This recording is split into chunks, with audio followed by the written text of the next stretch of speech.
দর্শক, আমরা এই মুহূর্তে আছি আয়নাঘরের সামনে। আপনারা জানেন যে শেখ হাসিনার আমলে কিন্তু আয়নাঘর তৈরি করা হয়েছিল। সেই আয়নাঘরের সামনে কিন্তু আমরা আছি।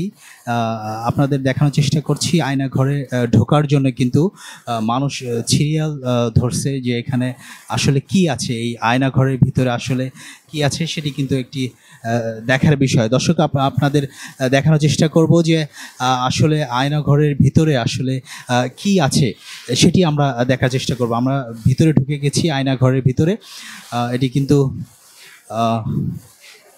অর্থাৎ আপনাদের যদি বলি যে আয়নাঘরের যে একটি প্রতীকী ছবি সেটি কিন্তু এখানে বানানো হয়েছে। অনেকেই কিন্তু এখানে আসছে দেখার জন্য যে তারা খবরে এবং সংবাদ মাধ্যমে জানতে পেরেছে যে একটি আয়নাঘর তৈরি করেছিল যে শেখ হাসিনা। কিন্তু আয়নাঘরটি কেমন ছিল সেটি কিন্তু আমরা অনেকেই জানি না। এই আয়নাঘর আসলে কেমন হয় সেটি আমরা জানার চেষ্টা করব। দর্শক, আপনারা দেখতে পাচ্ছেন যে আয়নাঘরের যে চেয়ারটি সেটি কিন্তু এখানে আছে। এইখানে যে চেয়ারটি সেটিকে আমরা দেখতে পাচ্ছি। এই আমরা এখন আছি আয়নাঘরের ভিতরে। আসলে আয়নাঘরের যে চেয়ারটি ছিল সেটি কিন্তু আমরা দেখতে পাচ্ছি। আয়নাঘরে এসে দেখলাম চেয়ার, বন্দি অবস্থায় যে রাখছিল হাসিনা, সেই অবস্থায় দেখলাম।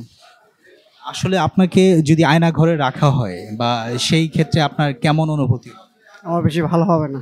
আয়নাঘরের যে একটি ডেমো তৈরি করা হয়েছে সেটি কিন্তু আমরা দেখতে পাচ্ছিলাম। আসলে আরও আছে এখানে, এই ভিতরে যে চিত্র, এইখানে কিন্তু একটি ছোট রুম দেওয়া হয়েছে আয়নাঘরের।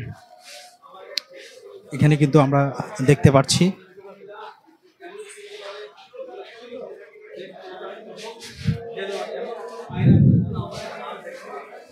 দর্শক, এই যে এখানকার যে কষ্ট, এটা আসলে বলে বোঝানো যাবে না। আমি এখানে দাঁড়ায় আছি, এখানকার যে ফিল সেটা আমি নিতে পারতেছি না।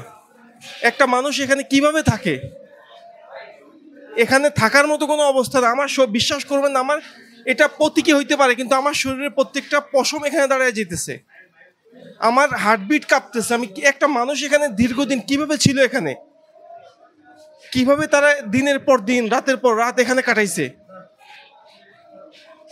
হাসিনাকে জিজ্ঞাসা করতে চাই, কতটা পাষণ্ড হইলে একটা মানুষকে সে এইভাবে এখানে বন্দি করে রাখতে পারে।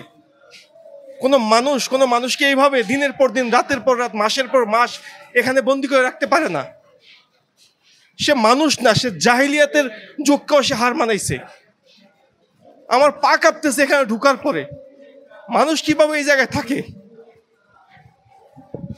দর্শক, আমরা কিন্তু শুনছিলাম যে এটি কিন্তু আয়নাঘরে একটি প্রতীকী সাজানো হয়েছে, কিন্তু এই প্রতীকীতে কিন্তু মানুষ এখানে যে অনুভবটি করছে সেটি কিন্তু তার প্রকাশ করছে যে এখানে আসলে মানুষ থাকতে পারে না। যে শেখ হাসিনা যে আয়নাঘর তৈরি করেছিল সেখানে আসলে কিভাবে রাখা হয়েছে, কিভাবে মানুষ থেকেছে সেটি কিন্তু আসলে প্রশ্ন রয়ে যায়।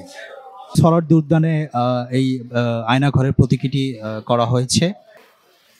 আপনাদের আরেকটু যদি দেখানোর চেষ্টা করি, এটা যদি বন্ধ করে রাখা হয়, আসলে বন্ধ করার পরে যেমন দেখা যায় ভিতর দিয়ে, সেটি কিন্তু আপনাদের দেখানোর চেষ্টা করছি।